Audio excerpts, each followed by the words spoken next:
देखो, हम तुम्हें नामदेव जी की कथा सुनाते हैं। जन्मांतर में नामदेव जी ने बहुत भजन किया था पूर्व में, तो बाल्यावस्था से भगवान के नाम में और रूप में बड़ी आसक्ति थी नामदेव जी की, स्वाभाविक। नामदेव जी का नाम पर अटल विश्वास था। बाल्यकाल से ही सर्वदा वो विठ्ठल विठ्ठल विठ्ठल, जय राम कृष्ण हरि, जय राम कृष्ण हरि, ऐसा जपते रहते थे नामदेव जी। उनकी जिह्वा निरंतर राम कृष्ण हरि विठ्ठला विठ्ठला विठ्ठला। बाल्यावस्था में उनके सरल विश्वास और व्याकुलता पूर्वक आवाहन से ठाकुर जी मूर्ति में नहीं टिक पाए, साक्षात प्रकट हो गए। एक बार ये अपने नाना जी के पास रहते थे। इनका प्रादुर्भाव भी किसी पुरुष से नहीं हुआ, माता का गर्भ रहा और आप प्रकट हो गए। पूर्व जन्म के कोई बहुत बड़े भजनानंदी महापुरुष थे। इनकी माता जी बाल्यकाल में अपने पिता से अर्थात नामदेव जी के नाना से पूछा कि मेरा पति कौन है, तो उन्होंने ठाकुर जी को बताया, ठाकुर जी आपके पति है। तो बाल्यावस्था से उन्होंने दृढ़ निश्चय करके वैसे ही व्यवहार जैसे एक नवकिशोर पुरुष से किया जाता है, वैसे ही ठाकुर जी पर दृष्टि रखना, और वो दृष्टि माधुर्य भाव से रखना, श्रृंगार भाव से, कांता भाव, प्रभु मेरे पति है। जब ये नव युवती हुई तब इन्होंने प्रभु से कहा कि मेरी मांग है कि मेरे संतान हो अब आपसे, जब आप हमारे पति हो तो आप हमारे संतान प्रदान करें। तो अनंत ब्रह्मांड जिनके संकल्प से प्रकट हुए, उन्हीं भगवान के संकल्प से नामदेव जी महाराज गर्भ में आ गए। अब जब गर्भ बढ़ने लगा तो आपस में लोगों की चर्चा होने लगी, देखो सयानी लड़की का ब्याह न हो करने से यही दुर्गति होती है। ये चर्चा नामदेव जी के नाना के कान में पड़ी। अभी नामदेव जी गर्भ में ही थे। उन्होंने बेटी को बुलाया और कहा, ऐसा तो हम कभी नहीं सोच सकते थे कि हम इतने महाभागवत ठाकुर जी की सेवा परायण, बच्चापन से तुम्हें धर्म की शिक्षा दी, तुम गर्भ कैसे धारण कर लिए, कौन है तुम्हारा पति? तो उनका, पिताजी आप नाराज मत होइए, जिनको आपने पति बनाया कि ये तुम्हारे पति हैं, उनके सिवा आज तक मैंने किसी को देखा नहीं, किसी को छुआ नहीं। ये गर्भ मैं भगवान को साक्षी करके कहती हूं कि भगवान का ही है, इन्हीं का दिया हुआ है। बड़े प्रसन्न हुए, बोले अब मुझे किसी की परवाह नहीं कि कौन क्या करता है। तब नामदेव जी प्रकट हुए, बचपन से ही विठ्ठला विठ्ठला विठ्ठला। अब नामदेव जी जैसे जैसे होश में आने लगे तो नाना जी को सेवा करते देखते ठाकुर जी की, श्याम सुंदर की, उनके भी मन में आता, छोटे बच्चे थे, नाना जी मैं भोग लगाऊं, नाना जी मैं ठाकुर जी को स्नान कराऊं। तो उन्होंने कहा, जब हम किसी कार्य से बाहर जाएंगे तब तुम्हें सेवा दे देंगे, अभी तुम बहुत छोटे हो। थोड़ी देर में फिर आते, नाना जी देखो मैं बड़ा हो गया। बोले एक दिन में थोड़ी बड़ा हो जाता है, अभी थोड़ा और समय लगे। दूसरे दिन फिर, अब नाना जी बड़ा हो गया। बोले ठीक है, तुम सेवा के लायक बड़े हो गए हो, लेकिन जब हम जाएंगे कहीं तब। तीसरे दिन, नाना जी आप कब जा रहे हैं, कहीं तो जाइए आप। तो उनको ठाकुर सेवा के निमित्त से कुछ सामान लाने के लिए जाना था। तो कहा, देखो बच्चापन मत करना, हमारे ठाकुर जी भूखे ना रह जाए, उनको दूध पिलाओ, भोग सामग्री। बहुत प्यार से ठाकुर सेवा की जाती है। अरे भोग रख दिया, पर्दा लगा दिया, ऐसे नहीं हमारे यहां किया जाता। पर्दा भी लगा दिया तो पर्दा के अंदर आप बैठो, एक हाथ में पंखा हो और एक हाथ से ऐसे पवाते जा रहे हो। लाड़िले हैं, राजकुमार हैं, हमारे प्राण प्यारे हैं, अपने यहां ऐसे ही भोग लगाते हैं राधा पी जी को। एक लोग बैठो पद सुनाओ, दूसरा पवाओ, उनको ऐसे गान बजान के से दुलार करके पाओ। कोई भूखे थोड़ी है, तुम्हारे भाव के भूखे। 45 मिनट भोग लगता है कम से कम, ऐसे पवाया जाता है। अब नाना जी गए, बहुत नाच पड़े कि आज मुझे ठाकुर सेवा मिली है। अब नामदेव जी ने जैसे नाना जी भोग पधराते थे पधराया, और इसके बाद वो पर्दा लगा के अंदर हो जाते थे, वो तो देख नहीं पाते थे। तो पर्दा लगा के आप अंदर हुए। अब भोग सामग्री में जैसे जल फेरा के जल रखना, भोग लगाना। नाना जी ने कहा भूखे ना रह जाएं, अगर ये भूखे रह गए और नाना जी से बता दिया तो कभी सेवा नहीं मिलेगी। नामदेव जी ने कहा ठाकुर जी पालो। वहां तो ठाकुर जी पा ही नहीं रहे। वो भाव से भोग लगाते थे। हम लोग सबसे बड़ी पीड़ा ये थी कि नाना जी को ठाकुर जी कह देंगे कि मैं भूखा हूं और भोग नहीं पाया तो हमें सेवा नहीं मिलेगी। नामदेव जी ने बार बार प्रार्थना की, जब नहीं पाए तो नामदेव जी ने कहा कि देखो अगर नहीं पाओगे छुरी ली, कहा अपना गला काट देंगे, आपको पाना पड़ेगा, नहीं हमारी सेवा छूट जाएगी। अब वो सीधे एकदम सरल बच्चा बिल्कुल सच्चाई में उतर आए, वो भगवान प्रकट हो गए। कहा पाओ, बोले हम रोज वैसे ही पाते थे जैसे तुम पर्दा लगा दिया, हम ऐसे भाव से पा लेते थे, तुम तो जबरदस्ती कर। बोले नहीं, पूरी थाल का पाओ। जब शिकायत करोगे नाना से कि हमें वो ठाकुर जी बातचीत कर रहे हैं, अपने हाथ से नामदेव जी दूध पिला रहे ठाकुर जी को, तो अत्यंत व्याकुलता और सत्य भाव कि ठाकुर जी हैं, ठाकुर जी को प्रकट होना पड़ा और दुग्ध पान किया। बड़ी प्रसिद्धि नामदेव जी की, नाम का प्रकाश। भगवान विट्ठल उस दिन से रोज वार्ता करते थे नामदेव जी से। एक बार काशी आदि तीर्थों की यात्रा करके निवृत्तिनाथ, ज्ञानेश्वर, सोपानदेव, मुक्ताबाई, नामदेव और गोरा कुम्हार जी के घर ये सब बड़े बड़े संत बैठे हुए थे। समस्त साधुजन गोरा कुम्हार भी बड़ी ऊंची के स्थिति के महात्मा थे। तो उनके यहां एक थापी पड़ी हुई थी जिससे मटकी को गोल किया जाता है। मुक्ताबाई ने ऐसे थापी उठाई और गोरा कुम्हार से कहा, चाचा जी ये क्या वस्तु है? गोरा कुम्हार जी ने कहा ये थापी है। मुक्ताबाई ने कहा ये किस काम में आती है?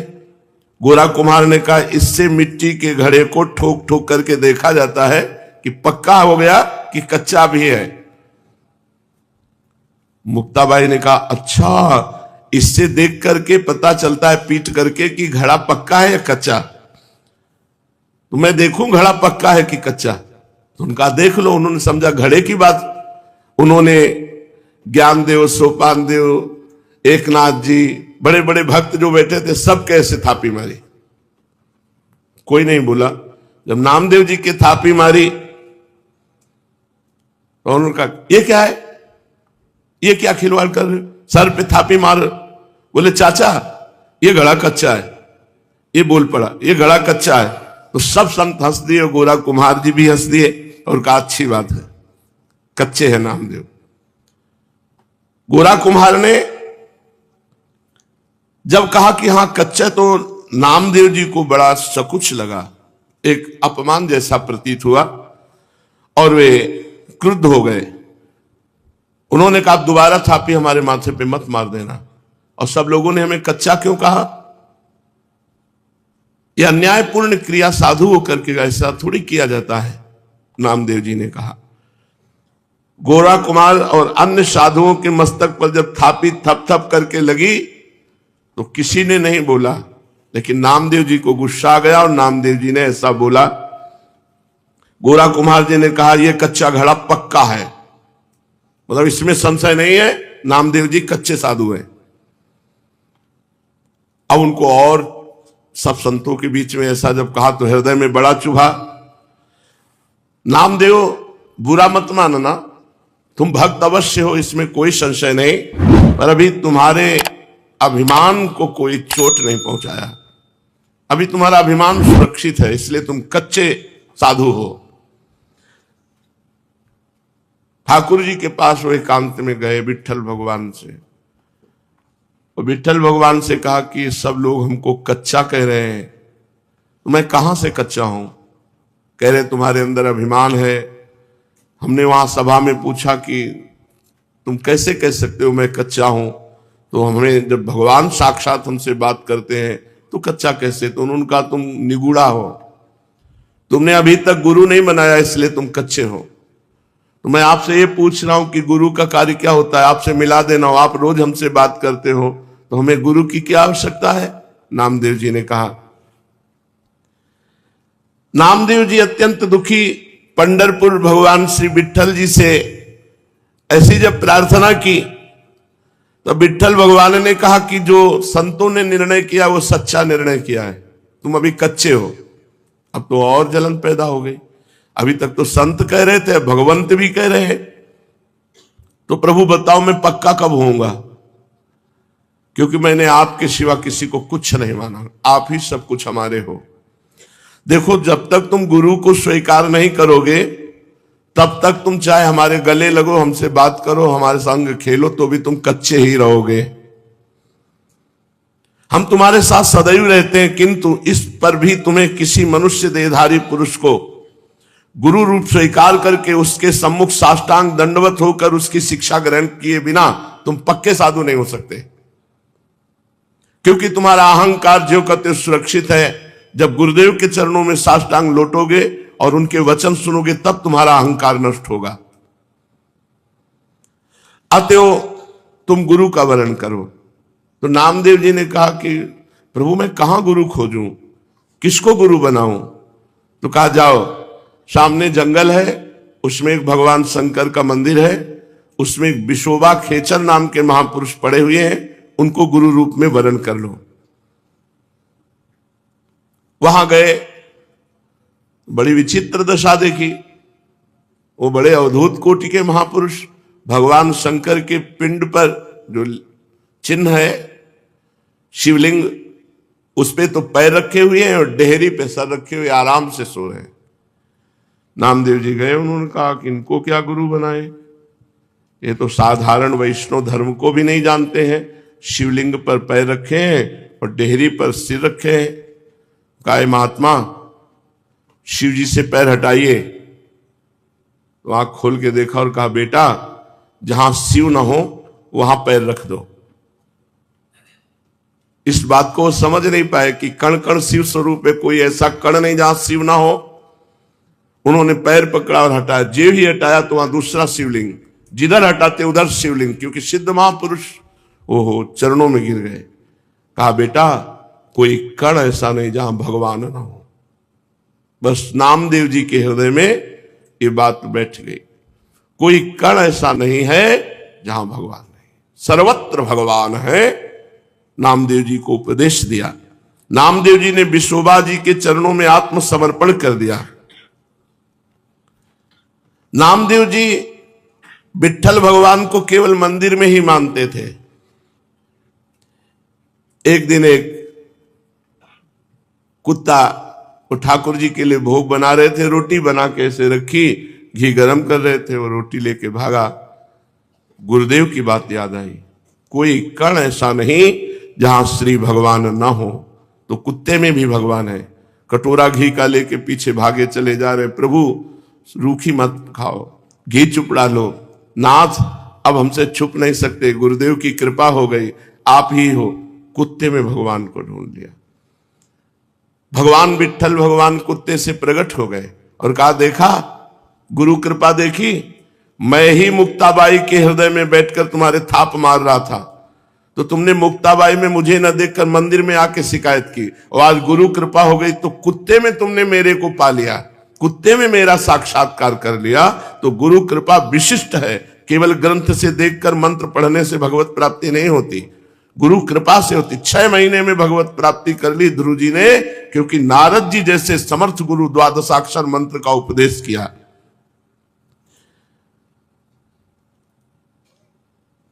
पांडुरंगा के आदेश से नामदेव जी सिद्ध महापुरुष हो गए। सर्वत्र भगवान का एक बार भूत प्रकट हुआ तो उसमें कहा जय हो लंबकनाथ, बहुत लंबा चौड़ा भूत, उसमें विट्ठल भगवान को देख लिया। नामदेव जी के निरंतर अश्रु चलता रहता और गुरु प्रताप से सर्वत्र भगवान का साक्षात्कार करते। अचित चित ईश्वरहा, चेतन अचेतन सब कुछ भगवान है, ऐसा नामदेव जी को दर्शन होने लगा।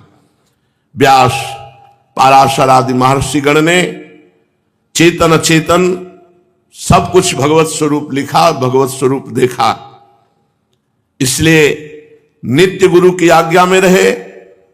प्रकृति अविकृति विश्वयोनि शुभा नाना वर्णात्मिका अजा त्रिगुण सुनिलया अव्यक्ता निर्व्यापारः परार्था महदमितसु, ऐसी दिव्य माया शक्तियों का पार पाकर वो परम पद का अधिकारी होता है जो गुरुदेव के चरणों का आश्रय ले लेता है। इस प्रकार चेतन अचेतन में सर्वत्र भगवत दर्शन कराने की सामर्थ्य केवल गुरुदेव में है। केवल मंत्र जपने से नहीं होगा कि तुम किसी किताब पुस्तक ग्रंथ से मंत्र ले लो और उसी से जपो और भगवान की प्राप्ति हो जाएगी। हमको ऐसे गुरु की जरूरत है जो आकार रूप धारण करके हमारे सामने हमको उपदेश करें, हमको डांटे, हमको दुलार करें, जिससे हम माया मुक्त हो जाएं।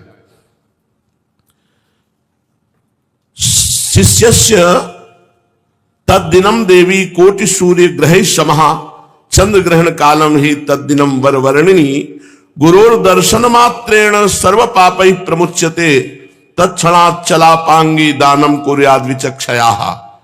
हे महादेवी, जिस दिन गुरु दर्शन लाभ हो जाए उस दिन शिष्य को करोड़ों सूर्य ग्रहण में दान देने का फल प्राप्त हो जाता है।